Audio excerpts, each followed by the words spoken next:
तो फिल्म की शुरुआत होती है और हमें एक साइंटिस्ट और उसकी बेटी वे को दिखाया जाता है। दोनों के ही मुंह पर अजीब सा निशान है जो उनकी खूबसूरती को कम कर रहा था। इस साइंटिस्ट ने अपने ही घर पे एक लैब बनाई हुई थी और काफी अरसे से वो कोई एक्सपेरिमेंट कर रहा था। वे इस टाइम एक फूल की पिक्चर बना रही थी जिसे क्रॉप फ्लावर कहते हैं। उसके डैड उसे इस फ्लावर के बारे में बताते हैं कि इसकी हीलिंग पावर बहुत ज्यादा है और ये कई सालों में एक मर्तबा जंगलों के बीचों बीच उगा पाया जाता है। साइंटिस्ट बताते हैं कि उन्होंने इस फ्लावर को कई मर्तबा अपने एक्सपेरिमेंट में भी इस्तेमाल किया है। खैर काफी दिनों के बाद वो साइंटिस्ट एक ऐसा सीरम बनाने में कामयाब हो ही जाता है जिससे वो अपने मुंह के निशान को छुपा सकता था। उसने एक ऐसा सीरम बनाया था जो दो चीजों के टिश्यूज को आपस में मिला सकता था। वो अब एक स्किन का टुकड़ा काटता है और उस पर वो केमिकल लगाकर अपने फेस पे चिपका लेता है। चेहरे पर लगते ही स्किन का वो टुकड़ा बढ़ने लग जाता है, उसके टिश्यूज जनरेट होने लगते हैं और वो स्किन आहिस्ता आहिस्ता करके उसके जख्म के साथ उसके मुंह को भी ढांपने लग जाती है। ये देखकर वो बहुत ही ज्यादा घबरा जाता है। वो ऐसा नहीं चाहता था जो हो रहा है, वो सिर्फ अपने मुंह के निशान को खत्म करना चाहता था, लेकिन स्किन के इस टुकड़े ने उसके पूरे मुंह को कवर कर लिया। डर कर साइंटिस्ट ने अपनी होठों वाली जगह पर कट लगा लिया, उस स्किन को काटा, लेकिन उसके बावजूद भी वो स्किन दोबारा से जुड़ गई आपस में। उसकी स्किन अब उसकी आंखों पे, उसके नाक पे, हर जगह फैल रही थी। वो बार बार वो अपने होंठों की जगह पे, आंखों की जगह पे कट लगा रहा था और ये सब करते देखकर वे बहुत ज्यादा घबरा चुकी थी। आखिर डर कर वे नहीं अपने डैड के जिस्म में एक चाकू स्टैब करते हुए उन्हें मार डाला। इस हादसे से वे टूट जाती है। उसने अपने डैड को मार दिया था और अब उसके पास कोई भी नहीं था। वक्त गुजरता रहता है, वे पढ़ती रहती है। वे पढ़ाई में अपने डैड की तरह ही बहुत ज्यादा अच्छी थी और इसी वजह से उसे यूएस की एक बड़ी यूनिवर्सिटी में स्कॉलरशिप भी मिल गई और वो अपना होम टाउन छोड़कर यूएस चली गई। यूएस में वे अपनी एक आंटी के पास रहने वाली थी जिसकी एक बेटी एंजी भी थी और एंजी वे के आने पे खुश नहीं थी क्योंकि उसे अपना रूम जो शेयर करना पड़ रहा था। फिर वे अब रूम में जाती है और एक छोटा सा टेम्पल बना लेती है जिसमें अपने डैड की पिक्चर रखती है। पता चलता है कि वो अपने डैड को ही गॉड मानती थी और उन्हीं की पूजा करती थी। थोड़ी देर बाद हम वे के पास उसके डैड की ही कुछ नोट्स और चीजें देखते हैं और हमें पता चलता है कि वे अभी तक वो एक्सपेरिमेंट कर रही है जिसकी वजह से उसके डैड मारे गए थे। अगले दिन वे की यूनिवर्सिटी का पहला दिन था। यूनिवर्सिटी जाते हुए उसे रास्ते में एक आदमी मिलता है जो होमलेस था और यहीं बैठा रहता था। उसका चेहरा बहुत ही ज्यादा बिगड़ा हुआ था। वे कुछ सेकंड तक उसे देखती रही। इस आदमी ने वे की मदद की उसे यूनिवर्सिटी का रास्ता बताने में, जिसके बाद वे वहां से चली गई। क्लास में आने के बाद प्रोफेसर बहुत ही फख्र से वे का इंट्रोडक्शन पूरी क्लास से करवाते हैं क्योंकि वे ने एंट्री टेस्ट में 100% स्कोर किया था और ये सालों में पहली मर्तबा हुआ था। क्लास खत्म होने के बाद वे अपनी साइंस लैब आती है और यहाँ से कुछ चीजें लेने की कोशिश करती है। जो करते हुए उसे प्रोफेसर देख लेते हैं और उससे पूछते हैं तुम यहाँ क्या कर रही हो। वे बताती है कि मैंने कुछ एक्सपेरिमेंट करने हैं जिसके लिए मैं यहाँ से कुछ चीजें लेना चाहती हूँ। प्रोफेसर उससे कहते हैं इस तरह यहाँ से चीजें लेकर जाना अलाउ नहीं, लेकिन हाँ अगर तुम मेरी लैब असिस्टेंट बनो तो तुम यहाँ की चीजें इस्तेमाल कर पाओगी। वे प्रोफेसर को बताती है कि मेरे डैड भी एक साइंटिस्ट थे और मुझे उन्हीं की रिसर्च आगे बढ़ानी है। उसके हाथ में रिसर्च वाली डायरी भी थी जिसे प्रोफेसर अब देखने लगे और इसे देखकर वो बहुत ज्यादा हैरान हुए। वे के जाने के बाद उसने वे के डैड के बारे में सर्च किया और उन्हें पता चला कि वे के डैड सच में बहुत जीनियस साइंटिस्ट थे, लेकिन फंडिंग ना मिलने की वजह से वो अपने किसी भी एक्सपेरिमेंट पर पूरी तरह काम नहीं कर पाए। सीन कट होकर दूसरी तरफ दिखाया जाता है कि वे की कजन एंजी की दो दोस्तें उसके घर पे आई है। वो यहाँ वे का सामान छेड़ने लगती हैं और इस दौरान उन्हें खून से भरे हुए कुछ टूल्स, एक्सपेरिमेंट से रिलेटेड अजीबोगरीब चीजें और डरावनी एक्सपेरिमेंट की पिक्चर्स नजर आती हैं जो देखकर ये तीनों घबरा जाती है। खैर अब अगला दिन होता है और हम देखते हैं कि एंजी आज भी अपनी फ्रेंड्स के साथ बैठी हुई थी। वे को उन्हें देखकर बहुत अच्छा लगा। वे भी इस तरह दोस्त बनाना चाहती थी, इसीलिए उनके पास जाकर उसने खुद ही से दोस्ती का हाथ बढ़ाया और इन सबको लंच की ऑफर की। वे के चेहरे के निशान की वजह से ये लोग वे से कतराते थे। वो जाना नहीं चाहते थे लेकिन फिर भी उन्होंने रेस्टोरेंट जाने में हामी भर ली। लेकिन वहां जाकर उन्होंने जब वे को अजीब तरीके से खाता देखा तो वो वे को रेस्टोरेंट पे अकेला ही छोड़कर भाग गई। वे ने वो सारा खाना पैक करवाया और बाहर आकर उस होमलेस आदमी को दे दिया जिसका मुंह खराब था। यहाँ वो उस होमलेस आदमी से बातें भी करती है क्योंकि आज वो बहुत ज्यादा उदास थी। वो उस होमलेस आदमी को कहती है मेरे मुंह पे निशान है जो मुझे बहुत बदसूरत बना देता है। तो होमलेस आदमी उससे कहता है ऐसा नहीं है, तुम जैसी हो वैसी ही बहुत खूबसूरत हो। इससे बातें करने के बाद वे को कुछ अच्छा महसूस हुआ था। अब वो घर ही जा रही थी कि रास्ते में उसके प्रोफेसर उसे मिल गए जिन्होंने उसे लिफ्ट दी। वो उसके लिए एक प्रपोजल लेकर आए थे। वो उससे कहते हैं मैं तुम्हारी इस रिसर्च को कंप्लीट करने में मदद करूंगा, जिसके लिए प्रोफेसर को वे की परमिशन चाहिए थी क्योंकि ये वे के डैड की रिसर्च थी। वे तो खुशी खुशी मान गई क्योंकि प्रोफेसर पहले इंसान थे जो उसकी मदद कर रहे थे। अगले ही दिन से ये लोग उस एक्सपेरिमेंट पर काम करना शुरू कर देते हैं। काफी दिनों की मेहनत के बावजूद भी इनका एक्सपेरिमेंट काम नहीं करता। इनकी सारी मेहनत बेकार जा रही थी। इनको इनके मर्जी के रिजल्ट्स नहीं मिल रहे थे और इस चीज से प्रोफेसर फ्रस्ट्रेट होकर इस एक्सपेरिमेंट को बंद करने का फैसला कर लेते हैं। आज के दिन जब वो उदास थी तो इतने में ही एनजी की दोस्त एलिस यहाँ पर आई। वो भी लैब असिस्टेंट के लिए अप्लाई करने के लिए आई थी और प्रोफेसर ने उसकी रिक्वेस्ट मान भी ली।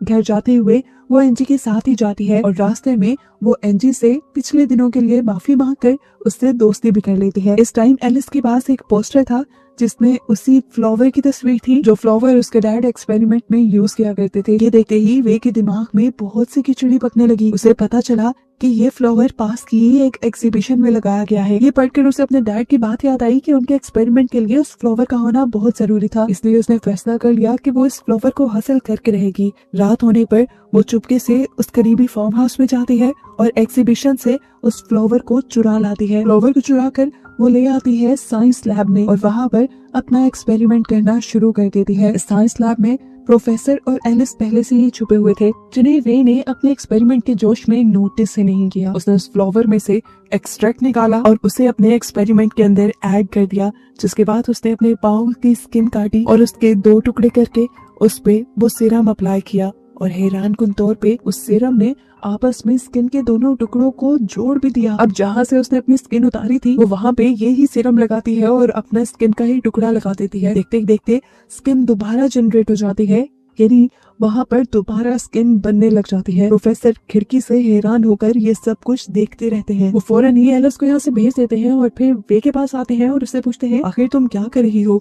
वे प्रोफेसर को एक्सप्लेन करती है कि किस तरह उस फूल के सिरप ने उनके एक्सपेरिमेंट को कामयाब कर दिया था। अब उनका एक्सपेरिमेंट काम कर रहा था। वो जब अपने पाँव की स्किन प्रोफेसर को दिखा रही थी उस टाइम पर एलिस कुछ गलत समझकर उन दोनों से जेलस होने लगी और उसने वे की अजीबोगरीब पिक्चर्स भी ले ली, जिसके बाद उसने आकर वे को डांटा और वो वे को यहाँ से ले गई। वे एलिस के इस तरह अचानक आने पर घबरा गई थी। घबराहट में वो अपनी नोटबुक भी यही लैब में छोड़ गई, जिसे देखकर प्रोफेसर बहुत ज्यादा खुश हो गए। एलिस ने अब तक वो फोटो वे की कजन एनजी को भी भेजती थी, जबकि यहाँ पर प्रोफेसर वे की डैड की डायरी को इंग्लिश में ट्रांसलेट करने की कोशिश में लग गए थे। एनजी इन तस्वीरों को देखकर बहुत ज्यादा गुस्से में आ गई और गुस्से में उसने वे के कमरे की बहुत सी चीजें तोड़ फोड़ दी। जब वे कमरे में आई और कमरे का ये हाल देखा तो उसे बहुत दुख हुआ और तभी अचानक पीछे से एनजी ने आकर वे के ऊपर हमला भी कर दिया।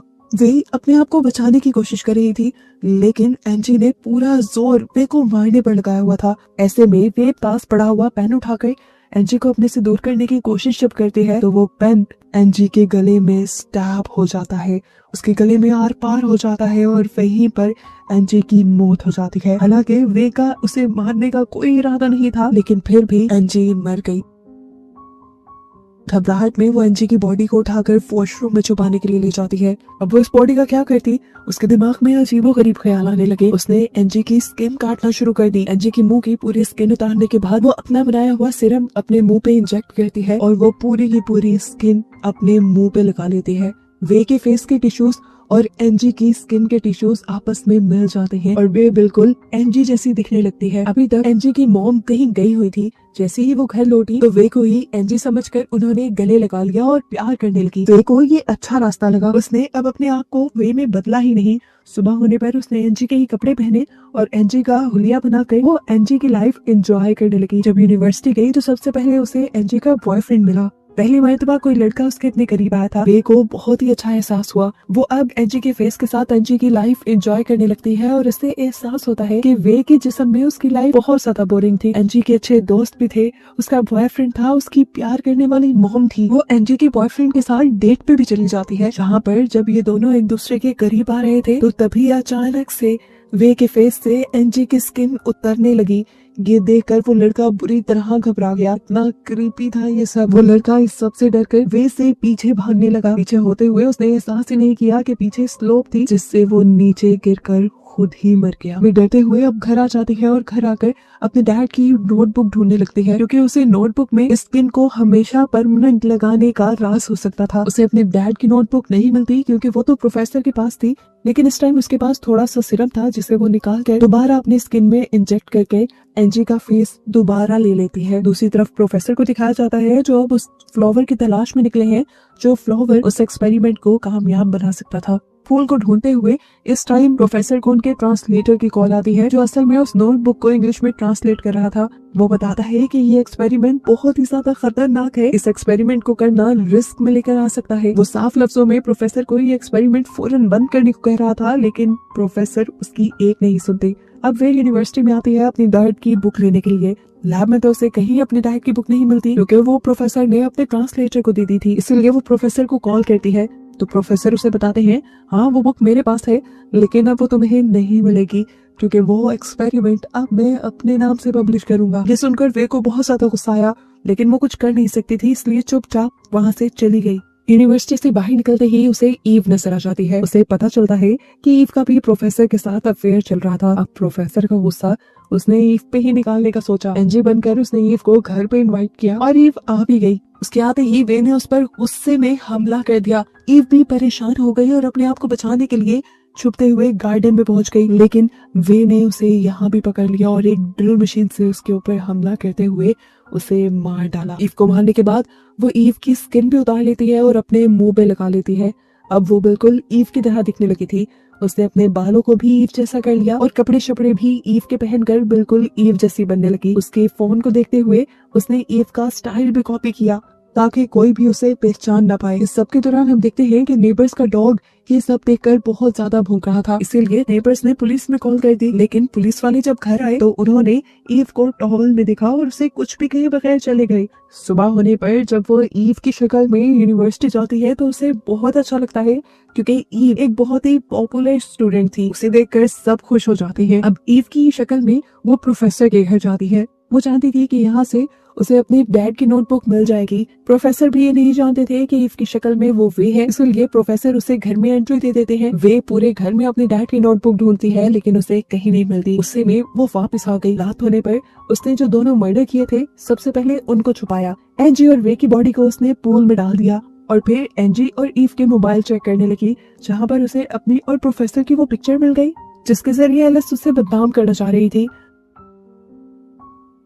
उसने यही पिक्चर अब प्रोफेसर के खिलाफ इस्तेमाल की और वो पिक्चर्स अथॉरिटीज को ईमेल कर दी। जब अथॉरिटीज को पता चला कि प्रोफेसर अपने फायदे के लिए लड़कियों का इस्तेमाल कर रहे हैं तो उन्होंने फौरन ही प्रोफेसर को पुलिस में अरेस्ट करवा दिया। लेकिन प्रोफेसर की अथॉरिटी भी बहुत ज्यादा थी। अगले ही दिन वो बेल पे छूट गया और घर आकर वही एक्सपेरिमेंट स्टार्ट कर दिया जो असल में वे के डैड का था। स्टेप बाय स्टेप फॉलो करने के बाद आखिर उसने भी सीरम बना ही लिया और 2 स्किन के टिश्यूज को जोड़ने की कोशिश की। हैरानकुन तौर पर उस केमिकल की वजह से 2 स्किन के टिश्यूज जुड़ गए, यानी उसका एक्सपेरिमेंट भी कामयाब हुआ। इस कामयाबी पे प्रोफेसर की खुशी की कोई इंतहा ही नहीं थी। इसी दौरान हम देखते हैं कि वे यानी ईव यहाँ पर आ जाती है।